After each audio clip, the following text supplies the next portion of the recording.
नमो सिद्धाणं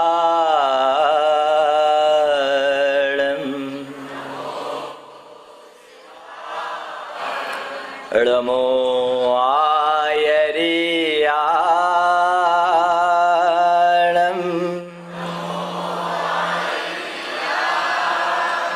नमो उवज्झायाणं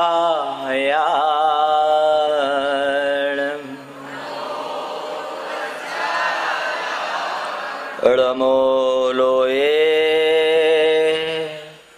शवशाहुणं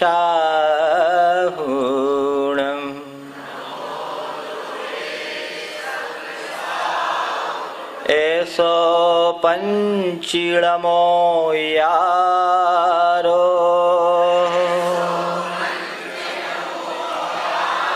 सव्वपावपणाशनो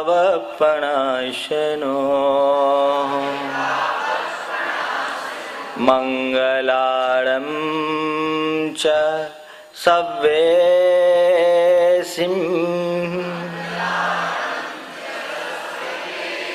परमं होय मंगलम्। जय बोलो देवादिदेव एक हजाराठ भगवान श्री महावीर स्वामी की, अहिंसा परमो धर्म की, परम पूज्य आचार्य गुरुवर श्री विद्यासागर जी महाराज की।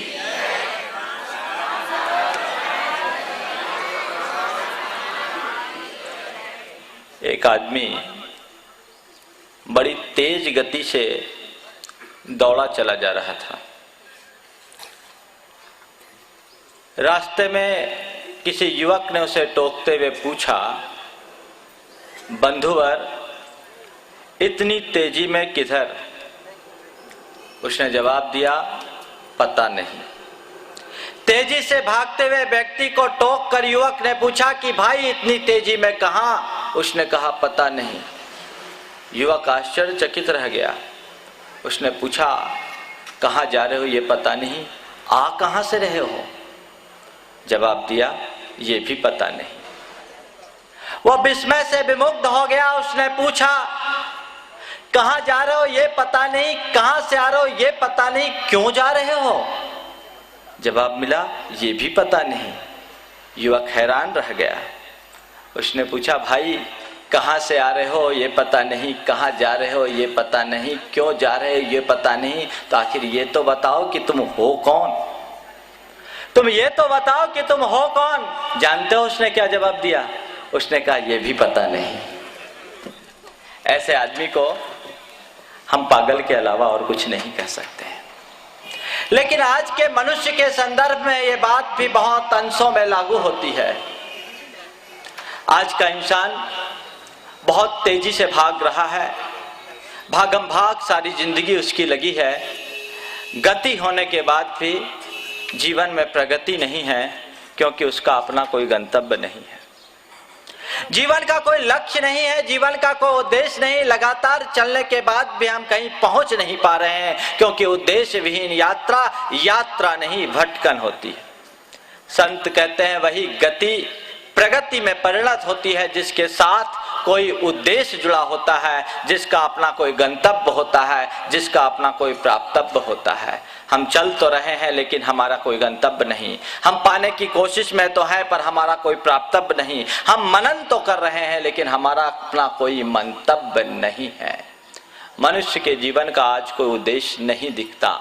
एक विचारक ने लिखा कि उद्देश्य विहीन मनुष्य का जीवन कुत्ते की भांति त्रिआयामी है।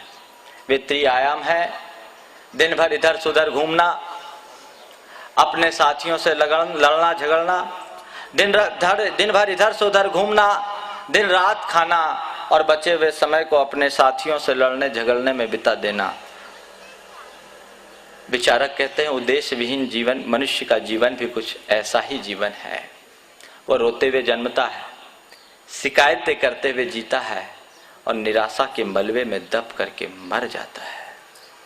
जन्म लेकर के मर जाना जीवन का सदुपयोग नहीं है।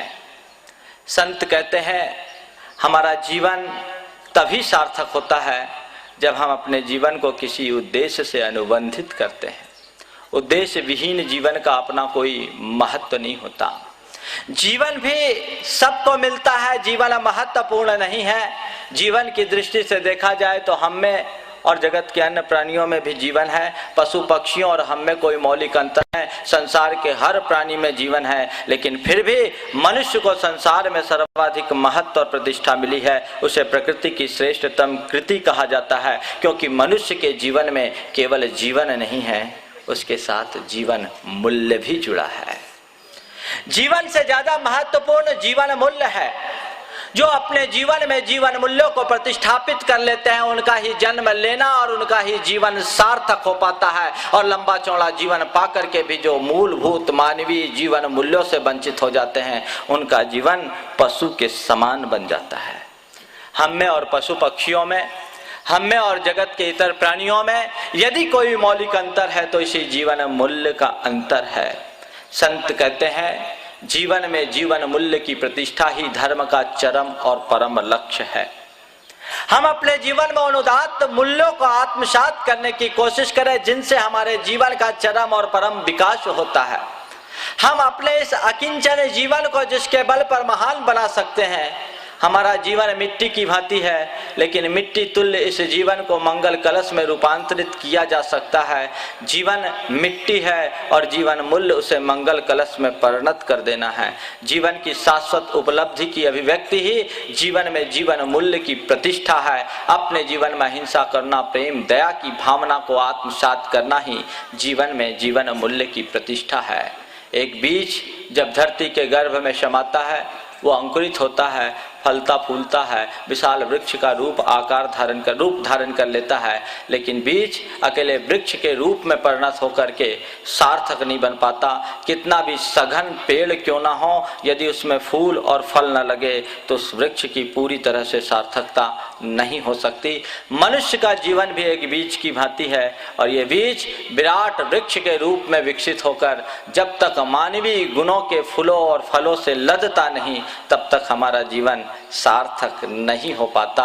हम अपने जीवन को सार्थक बनाने का ठोस अभियान सीखे, जो हमारे ऋषि मुनियों संतों का मंत्र घोष रहा है, दिव्य उद्घोष रहा है, जो प्रत्येक मानव में मानवता की प्रतिष्ठा करके उसे महामानव बनाने की प्रेरणा देते रहे हैं। और जो न केवल मानव से महामानव, मानव को मानवता और मानवता से भगवत्ता तक पहुंचाने का हम सबके लिए एक प्रशस्त मार्गदर्शन भी दिया है। वो मार्ग हमारे जीवन में प्रकट होना चाहिए। मनुष्य के जीवन की अपनी महत्ता है। इसी कारण से मनुष्यों के समूह को हम समाज कहते हैं और प्राणियों के समूह को समझ कहते हैं। भाषा शास्त्र के हिसाब से आप इन दोनों शब्दों को देखें, समझ और समाज ये दो अलग अलग शब्द हैं। दोनों में एक मात्रा का अंतर है, लेकिन मात्रा तो एक दोनों में अलग कम है, लेकिन दोनों की गुणात्मक स्थितियों में बहुत बड़ा अंतर है। मनुष्यों के समूह को समाज केवल इसलिए कहा जाता है, समाज उन प्राणियों का समूह है जहाँ एक दूसरे के संवेदनाओं का ध्यान रखा जाता है, जहाँ एक दूसरों के हितों का ख्याल होता है, जहाँ एक दूसरे की सुरक्षा का प्रबंध होता है। मनुष्यों का वह समूह समाज कहलाता है। और जिस समुदाय में एक दूसरों के हितों की उपेक्षा होती है, जहाँ एक दूसरे के सुरक्षा का ख्याल नहीं होता, जहाँ एक दूसरे का शोषण और दमन किया जाता है, देखने में वो मनुष्यों का समूह भले हो, लेकिन सही अर्थों में वो समाज नहीं, समझ है। समझ यानी पशुओं का समुदाय। भर्तृहरि ने बड़ी सार्थक बात लिखी। वे कहते हैं 3 स्तर है। एक स्तर वो है जो अपने हितों के लिए दूसरों के हितों का घात नहीं करता, वो मनुष्य का स्तर है। दूसरा है जो अपने हितों के लिए दूसरों के हितों का घात करता है, वो पशु का स्तर है। और तीसरा है जो अपने हित या अहित दूसरों का घात करना ही जिसके जीवन का मूल लक्ष्य है, वो दानव का स्तर है। संत कहते हैं मनुष्य में मनुष्यता की प्रतिष्ठा आज की सबसे पहली आवश्यकता है, और ये तभी होगी जब हम मानवीय संवेदनाओं से जुड़ेंगे। मानवीय संवेदना से जुड़ने का मतलब है अपने साथ दूसरों के हितों की अनदेखी न करना। अपनी अनुकूलता के साथ दूसरों की अनुकूलता का ध्यान रखना, अपने लाभ में दूसरे के लाभ का भी ध्यान रखना, कम से कम दूसरे के अहित से अपने आप को बचा लेना, यही मानवीय संवेदना का सबसे उत्कृष्ट रूप है। और ये रूप जिस मनुष्य के जीवन में जुड़ता है उसके जीवन में एक आध्यात्मिक क्रांति खड़ी होती है और इसी आध्यात्मिक चेतना के बल पर वह अपनी आत्मा को सर्वोच्च लक्ष्य तक पहुंचाने में सक्षम बन जाता है। आज के मनुष्य के जीवन का कोई उद्देश्य हमें देखने को नहीं मिलता। मानवीय मूल्यों के प्रति जितनी गहरी निष्ठा होनी चाहिए वो निष्ठा हमें देखने को नहीं मिलती। इसके पीछे एक ही कारण है, वह है मनुष्य की भोगवादी दृष्टि। आज का मनुष्य भोगवादी बनता जा रहा है। वो अपने मौज मस्ती और आमोद प्रमोद को ही अपने जीवन का मूल साध मानने की भूल कर बैठा है। उसके जीवन का लक्ष्य केवल संसार की मौज मस्ती है। ऐसे लोग संसार में बहुत हैं जिनकी दृष्टि केवल पदार्थ तक सीमित है। उनका एक ही लक्ष्य है, पदार्थ और पदार्थ जन भोग। उनका मंत्र है eat drink and B Mary. खाओ पियो मौज करो, जब तक जियो सुख से जियो, कर्जा लो पर घी पियो। मर जाएंगे तो कौन लौटाने आएगा। यावत जीवेत सुखी जीवेत, ऋणम कृत्वा घृतम पिबेत, भस्मीभूतस्य देहस्य पुनरागमनम कुतः। ये भोगवादी चिंतन है, ये पदार्थवादी दृष्टि का प्रतिफल है, जिनकी दृष्टि में केवल दृश्य जगत झूलता है, जो इस दृश्य जगत से परे किसी अलौकिक जगत के एहसास से, भावबोध से वंचित है। संत कहते हैं दृश्य जगत तो बहुत छोटा है, लेकिन इस दृश्य जगत से परे का जो अदृश्य जगत है वो बहुत विराट है, बहुत विस्तृत है। उसकी तरफ भी तुम्हें ध्यान में रख करके चलना चाहिए। तुम जीवन के सुख भोग की बात करते हो, पर सुख भोग केवल वर्तमान का ही नहीं है, उसके आगे और पीछे का भी तुम्हें ध्यान रखना चाहिए। वर्तमान के क्षणिक मौज मस्ती की सुख की चाह में यदि तुम अपने आप को विषय और भोग की आग में झोंकते हो तो ये समझ लेना एक बहुत बड़ी आत्मवंचना है। इससे तुम्हारी आत्मा की उन्नति के सारे मार्ग अवरुद्ध हो जाएंगे। इसके बल पर तुम कभी भी अपने जीवन को सफल और सार्थक बनाने में सक्षम नहीं हो सकोगे। जीवन को सफल बनाना चाहते हो, जीवन को सार्थक बनाना चाहते हो तो जीवन के समग्र पहलुओं को जानने की कोशिश करें। हम अपने जीवन का मूल्यांकन करें। संत कहते हैं पदार्थ के प्रति तुम्हारी दृष्टि जब तक जुड़ी रहेगी, जब तक तुम पदार्थ के व्यामोह में उलझे रहोगे, अपने जीवन का कल्याण नहीं कर सकते। पदार्थ के व्यामोह से ऊपर उठने के लिए हमें अपनी दृष्टि को परमार्थ से जोड़ने की जरूरत है। परमार्थ की तरफ हमारी दृष्टि केंद्रित हो। पदार्थ की दृष्टि का मतलब जो दृश्य है उसी का उपभोग करो, और परमार्थ की दृष्टि का मतलब है जो अदृश्य है उसकी सेवा करो।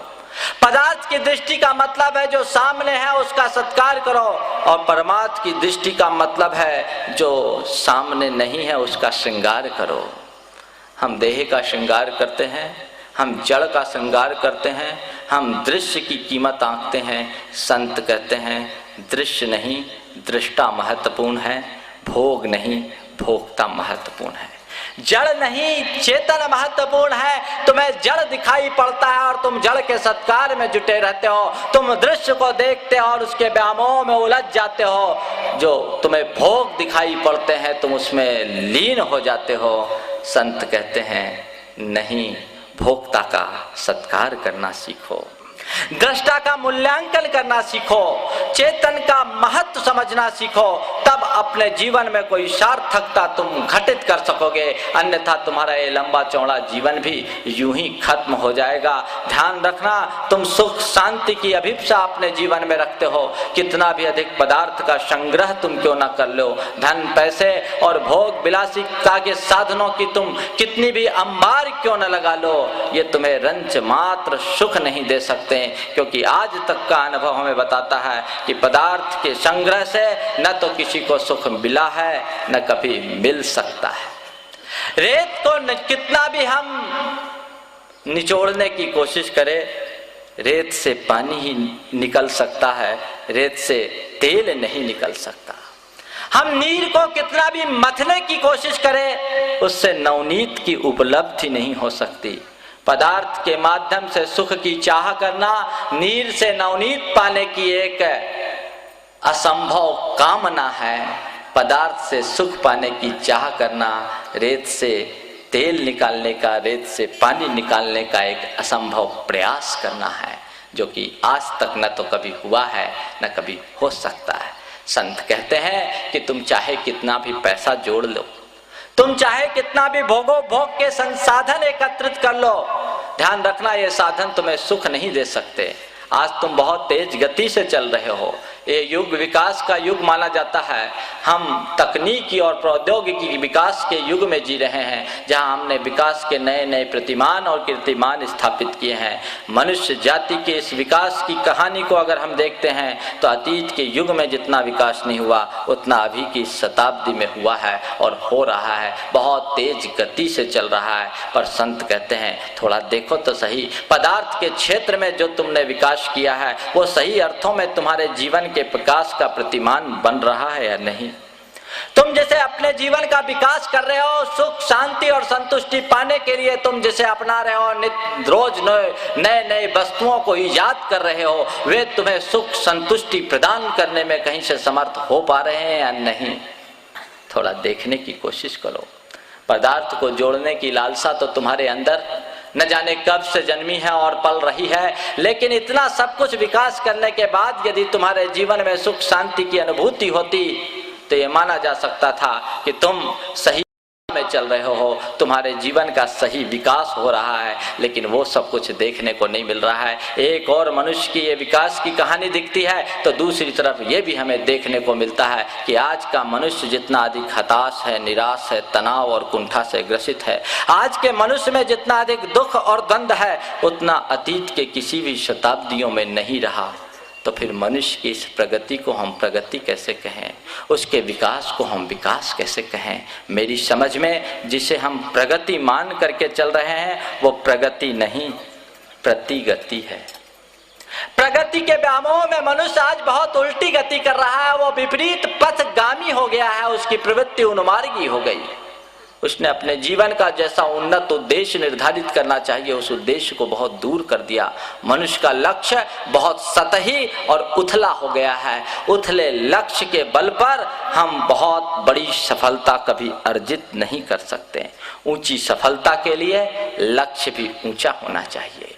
जीवन में सुख और शांति की स्थायी अनुभूति के लिए हमें उतना ही दृढ़ प्रयास करने की भी जरूरत है। हम जिसे विकास कहते हो आज विकास नहीं, उसके गर्भ में छिपे हुए महाविनाश की तरफ भी हमारा ध्यान और दृष्टि जानी चाहिए।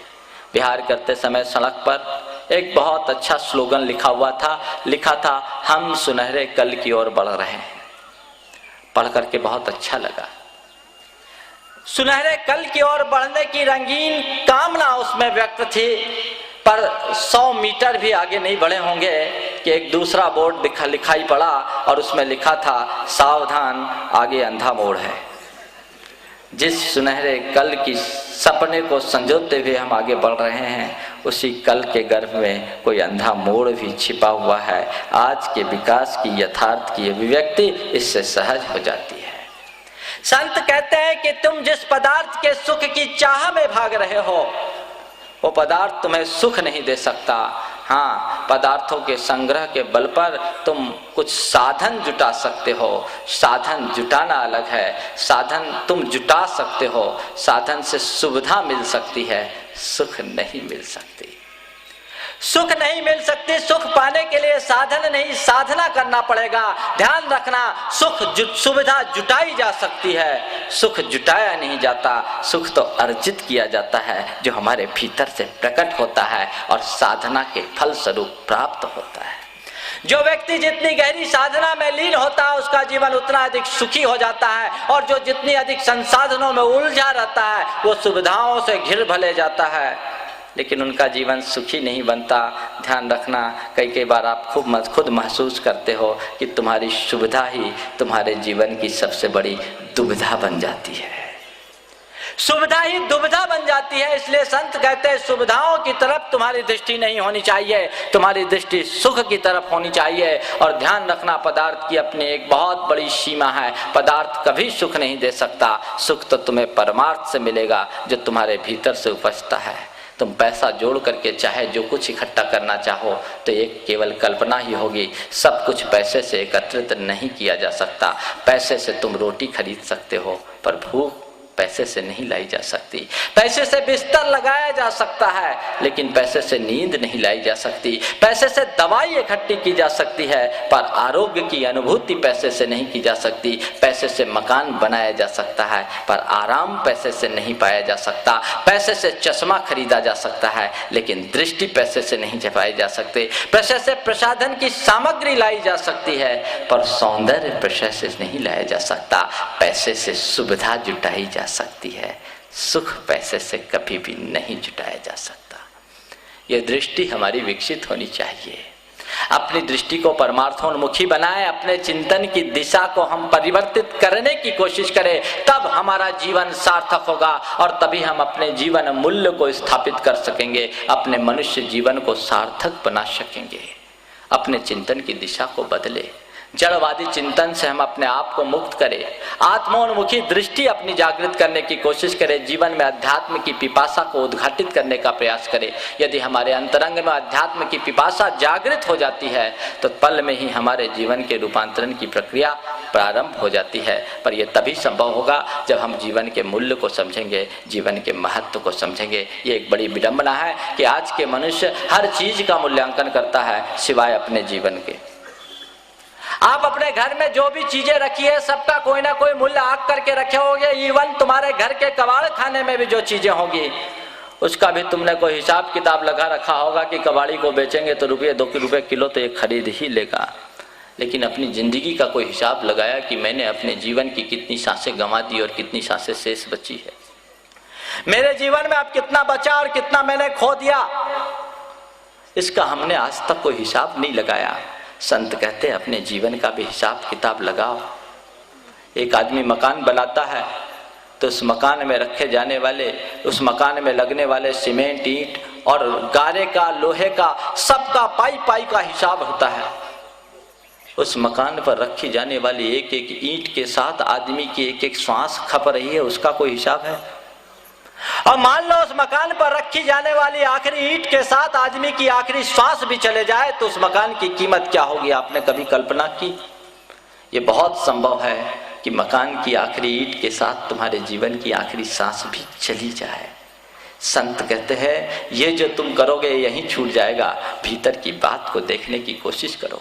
कुरल काव्य में संत तिरुवल्लुवर ने बहुत अच्छी बात की, जो आचार्य कुंद का ही अपना एक उपनाम था। वो कहते हैं कि गांठ से 2 पैसा गुमता है, पूरे दिन पछताते हो। गांठ से 2 पैसा गुमता है, गिरता है, पूरे दिन पछताते हो। जीवन धन गुमा जा रहा है, उसका कुछ भान है? काश हम अपने जीवन को धन माने होते, काश हमने अपने जीवन का मूल्यांकन किया होता, काश हम अपने जीवन के महत्व को समझे होते तो आज ज्यादा कुछ उपदेश देने की आवश्यकता नहीं होती। हम अनाड़ी रहे, हम अज्ञानी रहे, इसी कारण से जीवन के मूल्य और महत्व को न समझ पाने के कारण हमने सदैव उसके प्रति उपेक्षापूर्ण दृष्टि को अपनाई और अपने इस मूल्यवान जीवन को विषय भोग के आग में झोंक दिया। उसके महत्व को समझे। एक बार ऐसा हुआ, एक व्यक्ति एक ऐसे भयानक जंगल में भटक गया जहां सब तरफ सूखे ही सूखे पेड़ थे, कहीं कोई छाया नहीं दिखती थी। काफी दूर पर उसे एक हरा भरा पेड़ दिखा। जैसे तैसे शक्ति बटोर कर उस पेड़ की छाया में वो पहुंचा। पेड़ की छाया में पहुंचते ही उसे अपूर्व शांति की अनुभूति हुई। उसे बहुत राहत मिली, पर तभी मन में ख्याल आया कि प्यास के मारे कंठ सूखा जा रहा है, कहीं कुछ पानी का प्रबंध नहीं है, काश कुछ पीने को मिल जाता तो बहुत तसल्ली होती। इतना सोचना ही था कि उसके सामने शीतल पेय आ गए। उसने शीतल पेय पिया, गले को तर किया, थोड़ी सी शांति की अनुभूति उसे हुई। अगले ही पल उसे भूख की वेदना सताने लगे और उसने मन में सोचा कि यदि कुछ भोजन की भी व्यवस्था हो गई होती तो बड़ा आनंद होता। सोचना था कि उसके सामने अनेक व्यंजनों से भरे भोजन की थाल आ गए। उसने छक कर खाया और जैसा कि अक्सर होता है, खाने के बाद सुस्ताने की आदत हो जाती है। उसने सोचा भोजन तो मैंने कर लिया, कुछ आराम की भी व्यवस्था हो जाती तो बहुत अच्छा था। जैसे उसने सोने की बात सोची, वहाँ सेज बिछ गई, वो उस पर लेटा ही कि उसके मन में आया कि भयानक जंगल है, मैं सो रहा हूँ, सांझ ढलने को है, कहीं रात ना हो जाए। इतना सोचना था कि रात होने लगी। अरे रात हो रही है, कहीं शेर ना आ जाए। देखा तो सामने से शेर आता हुआ दिखाई पड़ा। शेर आ रहा है, वो मुझे खा ना जाए। जैसे सोचा था कि शेर ने उसे खा लिया। बड़ी हंसी आ रही होगी उस व्यक्ति की मूर्खता पर आप सबको। कहानी यहीं खत्म होती है, पर मेरा कथ्य यहीं से शुरू होता है। सचमुच में ये कहानी किसी व्यक्ति की नहीं, हमारी तुम्हारी सबकी कहानी है। वो पेड़ कोई साधारण पेड़ नहीं था, वो कल्प वृक्ष था, जिसके विषय में वो व्यक्ति नहीं जानता था। कल्प वृक्ष के विषय में ये कहा जाता है कि वहां मनुष्य के मन में जैसी कामना उत्पन्न होती है वह सब कुछ फल जाता है। वो कल्प वृक्ष के नीचे आया और उसे पता नहीं था कि मैं कल्प वृक्ष के नीचे आया हूं, इसलिए उसने अपने मन की दुष्ट कल्पनाओं और कामनाओं के कारण अपने जीवन को ही गंवा दिया। संत कहते हैं मनुष्य जीवन भी किसी कल्प वृक्ष से कम नहीं। जो इस मनुष्य जीवन के महत्व को जानता है वो अपने जीवन का कायाकल्प कर लेता है, और जो इस जीवन के महत्व को नहीं जान पाता वो काल सिंह के मुंह में समा कर नष्ट भ्रष्ट कर डालता है। जीवन कोई कल्प वृक्ष से कम नहीं है, इसके महत्व को समझने की कोशिश करिए। हम अपने जीवन के विकास का आधार जीवन मूल्यों का विकास और जीवन का उत्कर्ष बनाएं।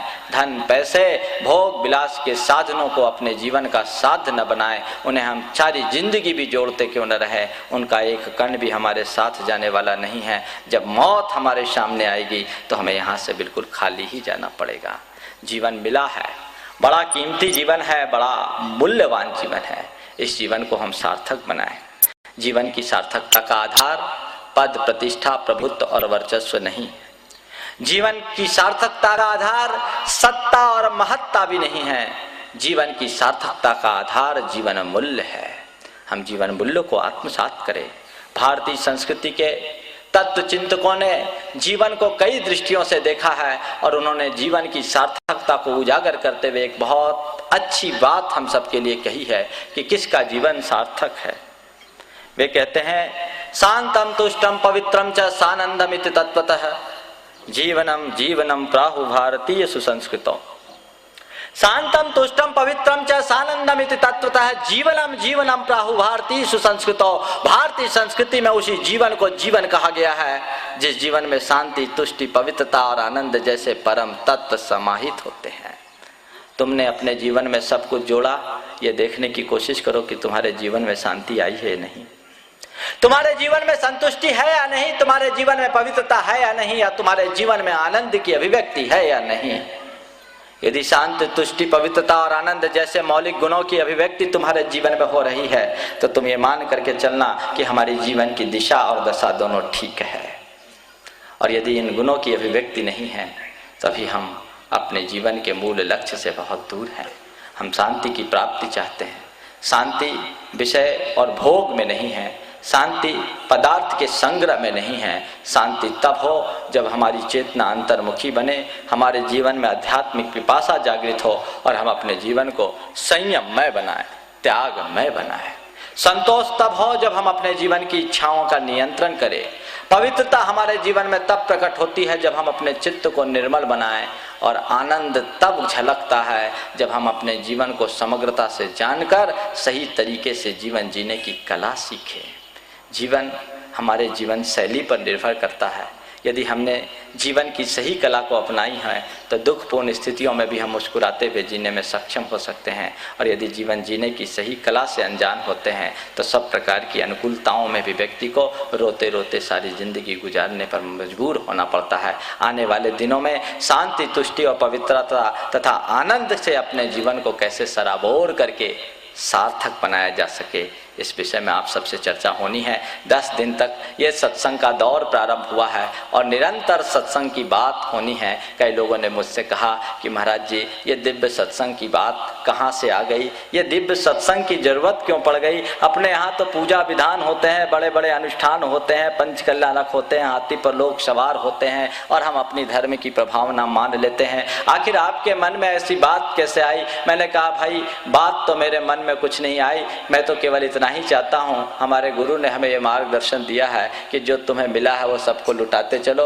और जितने लोग लूट सके सो लूटते रहो। निरंतर 1 महीने से लाडगंज के उस शांति सागर भवन में आप सबको हमारे पास जो है वो हम देने का प्रयास कर रहे हैं, महाराज जी देने का प्रयास कर रहे हैं और साधुगण देने का प्रयास कर रहे हैं। पर लोगों ने कहा कि महाराज यहाँ जगह बहुत सीमित है और लोगों की प्यास दिनों दिन असीमित होते जा रही है, बढ़ते जा रही है, इसलिए क्यों ना हो आप इस मंदिर से बाहर होकर मैदान में आए और वहाँ तत्व की बात करें तो बहुत अच्छा होगा। मुझे भी लगा कि सही अर्थों में भगवान महावीर के स्वरूप को समझना और समझाना है तो उन्हें मंदिर से बाहर लाकर मैदान में ला करके रखने की जरूरत है। मैदान में जब भगवान महावीर की बात की जाए तो वे लोग भी उसे समझ सकते हैं जो मंदिर में पहुंचने का सौभाग्य अर्जित नहीं कर सकते।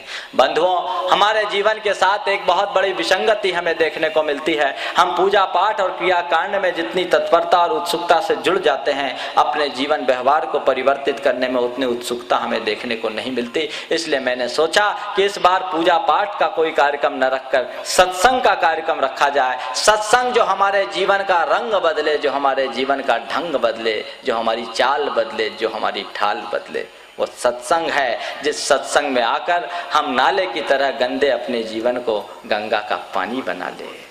धूल दूसरे धूल जिसे हम अपने पांव से रोज रौंदते चले जाते हैं, वही जब किसी संत के चरणों से लग जाती है तो माथे पर लगाने योग्य हो जाती है। धूल से जीवन को माथे के लगाने योग्य बना ले। ये सत्संग है जो हमारे जीवन का गुणात्मक परिवर्तन कर सके। इसी उद्देश्य से ये दिव्य सत्संग और प्रवचन माला को यहाँ रखा गया ताकि हम अपने जीवन के मर्म को समझ सकें और अपने व्यक्तित्व को अच्छे तरीके से गढ़ सकें। इन दिनों आप रोज सुनेंगे, आप में बड़ी आतुरता है। मैंने पहले ही दिन देख लिया, व्यवस्थापक भी देख रहे हैं, पहले ही दिन व्यवस्था फेल हो गई है, कल से आपको व्यवस्था यहाँ और बढ़ानी पड़ेगी।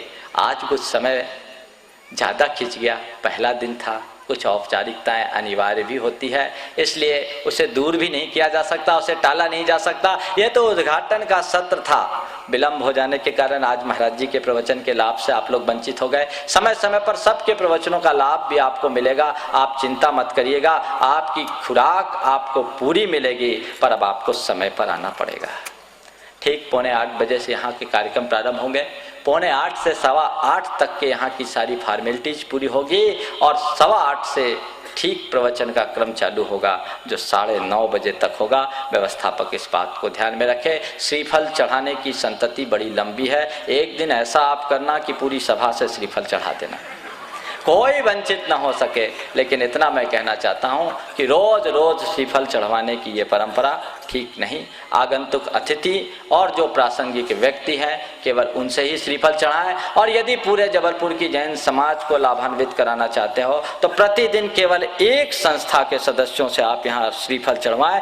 10 दिन में जितनी प्रमुख संस्थाएं हैं मेरे ख्याल से वो सब सम्मिलित हो जाएगी, वे संस्था के लोग यहाँ आए और श्रीफल चढ़ा करके रखें। मैं समझता हूँ कल से ऐसी व्यवस्था हो जाएगी। अभी प्रवचन पूरा नहीं हुआ, आप लोग बैठ जाइए, अभी तो मेरी बात की बीच में ही चल रही, इतनी आकुलता न करे। ये बस आपकी जाएगी तभी जब हमारे प्रवचन पूरे होंगे, ड्राइवर को मालूम है ऐसा। आप बैठ जाइए, कोई आकुलता मत कीजिए। जब आप धर्म सभा में आते हैं तो यहाँ से जाने की आकुलता नहीं होनी चाहिए। आकुलता तो संसार में होनी चाहिए, जिसे सत्संग में आकुलता होती है, जिन्हें मंदिर में आकुलता होती है, तो समझ लेना अभी उसके संसार का आकर्षण छूटा नहीं है। मैं कह रहा था कि अपने चिंतन की दिशा को बदलने की जरूरत है। जब तक हम अपने जीवन की दिशा को परिवर्तित नहीं कर लेते, हमारे जीवन की दशा भी नहीं बदल सकती। दिशा पर दशा निर्भर करती है। हम जिस चाल में चल रहे हैं, जिस पुराने ढर्रे पर चल रहे हैं, उसी ढर्रे में जीते रहेंगे तो जीवन को परिवर्तित नहीं कर सकेंगे। अपने जीवन को सही अर्थों में हम रूपांतरित करना चाहते हैं तो अपनी चाल ढाल को बदलने की कोशिश करें। हमारी परंपरागत जो जीने की शैली है उसे परिवर्तित करें। इन दिनों में हम सीखें कि हम अपने जीवन को कैसे गढ़ सकते हैं। हम अपने जीवन का रूपांतरण कैसे कर सकते हैं, रोजमर्रा की जिंदगी में आने वाली समस्याओं से उबरा कैसे जा सकता है, दुखपूर्ण स्थिति में भी मुस्कुराते हुए जिया कैसे जा सकता है। यदि आपके मन में इन सब बातों को समझने की ललक और प्यास है तो कल से आपको इस सत्संग में आना होगा और आपको ये सब बातें समझना होगा। आज बहुत सारे लोग मुझसे कहते हैं कि आज की युवा पीढ़ी धर्म से दूर होते जा रही है, माँ बाप की उपेक्षा और अवज्ञा करते जा रही है, उनके लिए कैसे मार्ग पर आए। आज यहाँ बैठे हुए तमाम बुजुर्गों से मैं ये कहना चाहता हूँ, माताओं से कहना चाहता हूँ, यदि आप अपने बच्चों में धर्म के संस्कार को जीवित रखना चाहते हैं तो कुछ मत करिए, कल के दिन उन्हें सभा में ले आइए, बाकी काम तो मेरा है। 10वें दिन तक आपकी समस्या मैं समझता हूँ बहुत कुछ खत्म हो जाएगी। उन्हें आगे बढ़ाने की आवश्यकता है और आगे ला करके हम अपने जीवन को रूपांतरित करने की कोशिश करें। जीवन की दिशा को बदले बिना जीवन की दशा कभी परिवर्तित नहीं होता। ऐसे एक बार ऐसा हुआ, एक युवक ट्रेन में सफर कर रहा था और अपने दोनों पैर घुटनों पर सिर रखकर रोए जा रहा था। ट्रेन में ज्यादा भीड़ भाड़ नहीं थी, सामने एक वृद्धा बैठी थी। उस बूढ़ी अम्मा से युवक का रोना देखा नहीं गया। उसने युवक से पूछा कि बेटे तुझ पर क्या आ पड़ी है जो तू इतनी जोर जोर से रोए जा रहा है, पर युवक है कि कोई जवाब न दे। अक्सर ऐसा होता है जब किसी पर कोई सहानुभूति व्यक्त करने के लिए जाता है तो उसका रोना और तेज हो जाता है। युवक और फपक फपक कर रोने लगा। बुढ़िया से रहा नहीं गया, वो अपने आसन से उठी और उसके सिर पर प्यार से हाथ फेरते हुए कही कि बेटे तू मुझे अपनी माँ मान, तेरे ऊपर क्या आपत्ति आ पड़ी है मुझे बता, इस समय मैं तुझे हर संभव मदद दूंगी। बुढ़िया की इस आत्मी आग्रह को देखकर युवक ने अपना गर्दन उठाया, एक बार बुढ़िया को देखा और एकदम बिफर कर रोने लगा। अब तो बुढ़िया से रहा नहीं गया। उसने उसे झकझोरा, बोला बेटा देख। बुढ़िया भी उसके साथ रोने लगी कि तू क्यों रो रहा है, तेरे रोने का कारण क्या है, तू ये तो बता। जब अब की बार बहुत झकझोर कर उठाया तो युवक ने धीरे से कुल इतना ही बताया, क्या बताऊं अम्मा, मैं गलत गाड़ी में बैठ गया हूं, मैं गलत गाड़ी में बैठ गया हूं। उस अम्मा ने कहा कि बेटे गलत गाड़ी में बैठ गए हो तो रोने से क्या होगा, अगली स्टेशन पर उतर जाना और गाड़ी बदल लेना। मालूम उस युवक ने क्या कहा, बोले अम्मा ऐसा तो मैं बहुत देर से सोच रहा हूं, पर पता नहीं आजकल बिना रिजर्वेशन के गाड़ी में बैठा नहीं जा सकता। अब मैं दूसरी गाड़ी में बैठूं, पता नहीं भीड़ भाड़ हो, गाड़ी में जगह मिले या न मिले, डब्बा एकदम खाली है, इस खाली डब्बे को छोड़कर मैं दूसरी गाड़ी में कैसे बैठूं। आज यही स्थिति हर इंसान की है, वो गलत गाड़ी में बैठ गया है, रोना रोता है। संत कहते हैं गाड़ी बदल लो, वो कहते हैं महाराज ये घर परिवार का डब्बा छूट जाएगा तो काम कहाँ से चलेगा।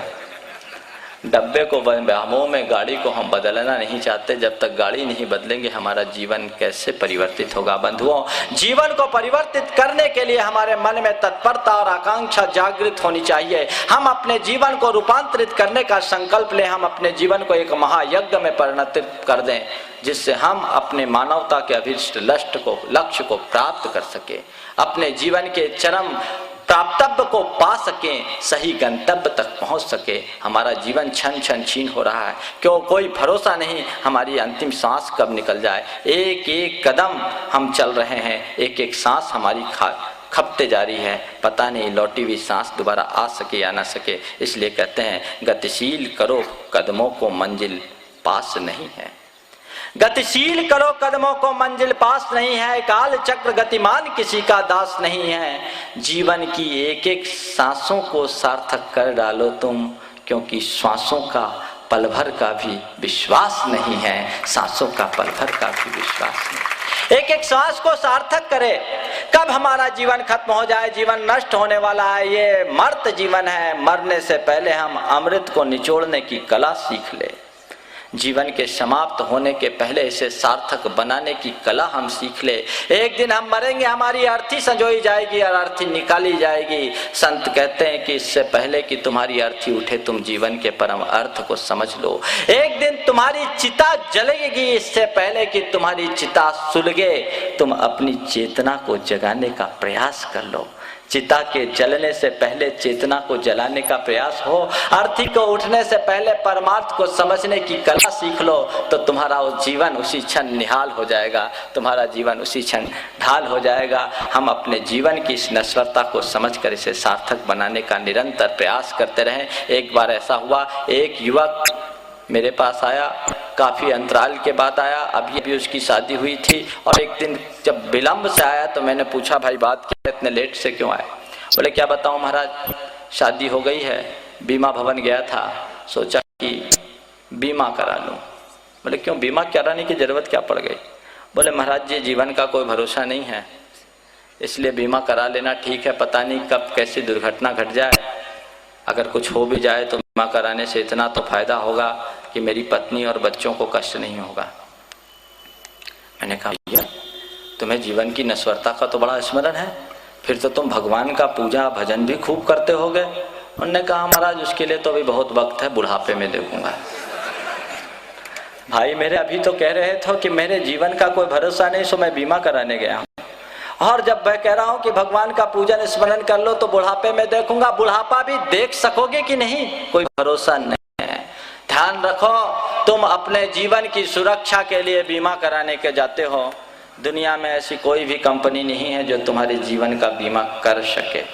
ये बात अलग है कि सारी कंपनियां जीवन बीमा के नाम पर ही चलती, लाइफ इंश्योरेंस करते हैं। संत कहते आज तक किसी की लाइफ इंश्योर्ड नहीं हुई, किसी के जीवन को सुरक्षित नहीं रखा जा सकता। संसार में जिसने जन्म लिया है सबको एक दिन मरना है, जीवन को सुरक्षित करने की कोई बीमा की विधि संसार में नहीं है, कोई तुम्हें मरने से नहीं बचा सकती। अगर अपने जीवन का बीमा कराना चाहते हो, यदि अपने जीवन को सुरक्षित करना चाहते हो, अपने जीवन का सच्चा और पक्का बीमा कराना चाहते हो, तो मैं आपसे कहना चाह रहा हूं 10 दिन के सत्संग में आप आइए, ये आपका बीमा भवन है और इसमें आत्मा का बीमा होने वाला है। 10 दिन में उसकी विभिन्न पॉलिसीज आपको मिलेगी, आप उन्हें सुनिए, अपने जीवन में उतारने की कोशिश कीजिए। धर्म के क्षेत्र में जो बीमा होता है वो केवल तुम्हारी आत्मा का बीमा होता है, जो सिर्फ तुम्हारे साथ होता है। बीमा कंपनी वाले यदि बीमा के एवज में तुम्हारी कुछ प्रीमियम राशि लेंगे, तुम्हारी जो और कुछ पॉलिसी के अंतर्गत पैसा लेंगे वो भी देंगे, तो तुम्हारे मरने के बाद तुम्हारे घर वालों को देंगे, वो भी भरोसा नहीं कि देंगे कि नहीं देंगे, आधा काम तो सेटलमेंट से होता है। लेकिन इसमें यदि तुम्हारे जीवन का बीमा होगा तो वो केवल तुम्हारे काम में आएगा। मैं ये चाहता हूँ जितने लोग आए हैं वे सब अपने जीवन का बीमा जरूर करा लें, किसी न किसी रूप जीवन का बीमा बनाए, अपने जीवन को सार्थक करें। संत कहते हैं जिनालय आत्मा का बीमा भवन है और संत उसके एजेंट हैं। आपके यहाँ संत बीमा एजेंट बनकर आए हैं, बहुत सारी पॉलिसीज उनके पास है। आप किसी न किसी पॉलिसी में 10 दिन में आप देख लीजिएगा, आपके हिसाब की जो भी पॉलिसी है उसके अनुसार अपना बीमा जरूर करा लीजिएगा। बेफिक्र रहिए, हमारा कमीशन भी आपके नाम। हमें तुम्हारे तुमसे कमीशन भी नहीं चाहिए, पर इतनी प्रेरणा हमारे गुरु ने जरूर दी है कि कोई भी आए तो उसका पक्का बीमा जरूर करा देना। वो बीमा तुम कराओ या न कराओ उससे मुझे कोई प्रयोजन नहीं, लेकिन अपने जीवन का बीमा जरूर और जरूर करा लेना। ऐसा बीमा हमारा होना चाहिए। बंधुओं, सम्राट सिकंदर जिसने 26 वर्ष की उम्र में विश्व विजेता होने का गौरव प्राप्त किया, वो जब मरनासन्न था तो उसने अपने परिचारकों से कहा कि मैं मरूंगा पर मेरी एक इच्छा है कि मरते तक मुझे मेरी माँ से मिला दो, मैं उससे बहुत प्यार करता हूँ। परिचारकों ने कहा कि राजन आपकी शारीरिक स्थिति इतनी शिथिल हो गई है कि आपकी माँ को यहाँ लाने तक आपको बचाया नहीं जा सकता। बोले मुझे माँ तक पहुँचा दो। बोले आपको माँ तक पहुँचाया भी नहीं जा सकता। सम्राट सिकंदर ने कहा किसी भी तरह माँ तक पहुँचाने तक मुझे बचा लो, मैं तुम्हें अपना आधा साम्राज्य दे दूंगा। परिचारकों ने कहा आधा क्या है, यदि आप पूरा साम्राज्य भी दे दो तो भी आपकी माँ के यहाँ आने तक आपको बचाने की गारंटी नहीं ली जा सकती। तब सिकंदर ने कहा धिक्कार है उस संपदा और साम्राज्य को जिसके पीछे मैंने अपनी सारी जिंदगी खपा दी, जिसके पीछे मैंने अपने जीवन की सारी सांस लगा दी। उस संपदा को दांव पर लगाने के बाद भी वो मुझे एक श्वास के लिए बचा नहीं सकती। सच है, आदमी जिस संपत्ति के पीछे अपने जीवन की सांसें खपाता है वो संपत्ति मिलकर के भी उसे एक श्वास के लिए बचा नहीं सकती। सिकंदर कहता है अब मैं चाहूं भी तो रुक सकता नहीं दोस्त, कारण मंजिल ही खुद डिग बढ़ती आती। अब मैं चाहूं भी तो रुक सकता नहीं दोस्त, कारण मंजिल ही खुद डिग बढ़ती आती है। मैं जितना पांव बढ़ाने की कोशिश करता उतनी ही माटी और धसकती जाती है। मेरे अधरों में हला घुला हला हल है काला, नैनों में नंगी मौत खड़ी मुस्काती है राम नाम ही सत्य सत सब और कुछ, बस यही ध्वनि कानों से आ टकराती है, बस यही ध्वनि कानों से आ टकराती है। सिकंदर कहता मैं मरूंगा, मुझे मरने की कोई परवाह नहीं है, मैं मरूंगा पर मरते समय मेरा जनाजा जब तुम उठाओगे तो मेरे दोनों हाथ बाहर निकाल देना। लोगों ने कहा जनाजे से हाथ को बाहर निकालना तो कायदे के विरुद्ध होगा। बोले हाँ, सिकंदर का जनाजा कायदे के विरुद्ध ही उठेगा ताकि दुनिया के लोग जान सके कायदे कानून की उपेक्षा करके विश्व विजेता बनने वाला सिकंदर भी इस दुनिया से खाली हाथ जा रहा है। कायदे कानून की उपेक्षा करके विश्व विजेता बनने वाला सिकंदर भी दुनिया से खाली हाथ जा रहा है। वो कह रहा मुझे कोई रोकने वाला नहीं, मैं समझ गया जीवन के मर्म को, है राम नाम ही सत्य असत सब और कुछ, बस यही ध्वनि कानों से आ टकराती है। काश हम मरने से पहले राम नाम सत्य है की बात सीख लें, मरने के बाद तो मुर्दे को सब सुनाते हैं राम नाम सत्य है। संत कहते जिंदे अगर राम नाम सत्य जान ले तो उसे कभी राम नाम सत्य करने का मौका नहीं आ सकता। बंधुओं, आप सब लोगों ने बहुत उत्कंठा से इस सत्संग का पूरा लाभ लिया है। इसे हम अपने जीवन के रूपांतरण का एक यज्ञ बनाएं, इसे भी एक पूजा और विधान का स्वरूप दें। वास्तव में पूजा वही है जो हमारे जीवन में पवित्रता प्रकट कर सके, विधान वही है जो हमारे जीवन के संविधान का निर्धारण कर सके। अगर इन 10 दिनों में आप अपने जीवन का संविधान निर्माण कर लेते हैं, आप इन दिनों में अपने तन मन को पवित्र करने की कला सीख लेते हैं, तो मैं समझता हूँ कि किसी बड़ी पूजा और विधान से कम पुण्य आप अर्जित नहीं कर सकते। यहाँ के आयोजकों में, खास करके युवकों में बहुत गजब का उत्साह है और यहाँ के बुजुर्ग उन्हें निरंतर मार्गदर्शन दे रहे हैं। जबलपुर की 2 प्रमुख संस्थाएं, पंचायत सभा और नवयुवक सभा, पंचायत सभा में होश है और नवयुवक सभा में गजब का जोश है और दोनों में बढ़िया तालमेल है, इसीलिए सारा वातावरण है, इसे देख करके सबका मन प्रसन्न है। आप सबका भी मन प्रसन्न होते रहे और इसमें हम और अधिक से अधिक रस ले सकें। बंधुओं, यदि आपको पूरा लाभ लेना है तो आज तो जरूर थोड़ा विलंब हुआ है, कल से आप ठीक समय पर आएँ। 7:45 बजे से कार्यक्रम की शुरुआत हो और 8:15 बजे हर हालत में प्रवचन का क्रम यहाँ प्रारंभ हो जाए, ताकि 9:30 बजे तक आप सारी सूचनाओं से वाकिफ होकर यहाँ से निकल सकें। बोलिए आचार्य गुरुवर श्री विद्यासागर जी।